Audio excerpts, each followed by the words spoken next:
Hello guys, welcome back to my new video. So ಇವತ್ತಿನ exam easy ಇತ್ತು. ನಾನು PDF ಕಳಿಸಿರೋ ಪ್ರಕಾರ ಅದು ಯಾರು ಪ್ರಿಪೇರ್ ಆಗಿದ್ದೀರಾ ಅದು ಎಲ್ಲರೂ ಚೆನ್ನಾಗಿ ಬರೆದಿರ್ತೀರಾ. ಯಾಕಂದರೆ ನಾನು PDF ಅಲ್ಲಿ ಕಳಿಸಿರೋದೇ ಬಂದಿದೆ, ಬಿಟ್ಟು ಬೇರೆದೇನು ಬಂದಿಲ್ಲ. ಫಸ್ಟ್ ಕ್ವಶ್ಚನ್ ನೋಡ್ಕೋಬೋದು, ಥೆರಪಿಟಿಕ್ ಪೊಸಿಷನು, ಮತ್ತು ಎರಡನೇ ಕ್ವಶ್ಚನ್ ನರ್ಸಿಂಗ್ ಪ್ರೊಸೆಸ್ಸು, ಮತ್ತು ಇವೆಲ್ಲ ಕ್ವಶ್ಚನ್ ನಾನು PDF ಅಲ್ಲಿ ಕಳಿಸಿದೆ. ಯಾರು ಓದಿದ್ರೆ ಎಲ್ಲರೂ ಚೆನ್ನಾಗಿ ಬರೆದು ಬಂದಿರ್ತೀರಾ. ಸೊ ನಾನು ಹಂಗೆ ಅಂದ್ಕೊಂಡಿದ್ದೀನಿ ಎಲ್ಲರೂ ಚೆನ್ನಾಗಿ ಬರೆದಿದ್ದೀರಾ ಅಂತ. ಸೊ ಇವಾಗ ಏನಪ್ಪ ಅಂದರೆ MCQ ಎಲ್ಲರಿಗೂ ಆನ್ಸರ್ ಬೇಕಾಗಿದೆ. ಸೊ MCQ ಆನ್ಸರ್ ನಾನು ಇವಾಗ ಎಲ್ರಿಗೂ ಹೇಳ್ಕೊಡ್ತೀನಿ. ಸೊ ಅದಕ್ಕಿಂತ ಮುಂಚೆ ಏನಪ್ಪ ಅಂದರೆ ಪ್ಲೀಸ್ ಯಾರು ನೀವು ಸಬ್ಸ್ಕ್ರೈಬ್ ಆಗಿಲ್ಲ, ಪ್ಲೀಸ್ ಎಲ್ಲರೂ ಸಬ್ಸ್ಕ್ರೈಬ್ ಆಗಿರಿ ಮತ್ತು ನಿಮ್ಮ ಫ್ರೆಂಡ್ಸ್ಗೂ ಶೇರ್ ಮಾಡಿರಿ ಆನ್ಸರ್ಸ್ ಎಲ್ಲ.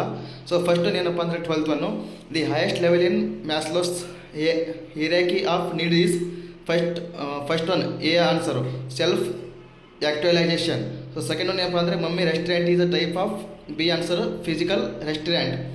The 14th one, the process of communication in which information is exchanged between organization.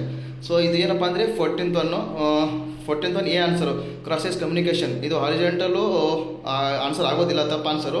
So ಇದು 14th ಒನ್ ಎ ಆನ್ಸರ್ ಆಗುತ್ತೆ. ಸೊ 15th ಒನ್ ಏನಪ್ಪ ಅಂದರೆ the record that identifies specific nursing care needed for each patient on a unit based or level of intensity nursing care and tasks of for each patient is acuity record. First one 15th one A answer.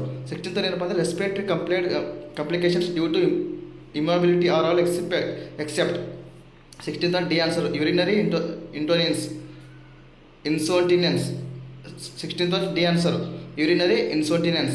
The 17th one, the procedure of removal of fluid from the abdominal cavity is called B answer paracentesis. 18th one, excess accumulation of fluid is intestinal tissue species is edema. B answer. 19th one, a deficiency in the normal functions of sensory receptions and perceptions is known as sensory deficit. A answer. Next to anticipatory grief is B answer, grief that occurs before the loss of the loved. ಇದು answer. So 21 ಯಾವುದಪ್ಪ ಅಂದರೆ a person who has high confidence has all except high forgettableness. ಇದು 21 C answer. 22 ಏನಪ್ಪ ಅಂದರೆ the third phase in the women sexual cycle response is plateau phase. 22 C answer. 23 ಏನಪ್ಪ ಅಂದರೆ in forgetfulness this symptom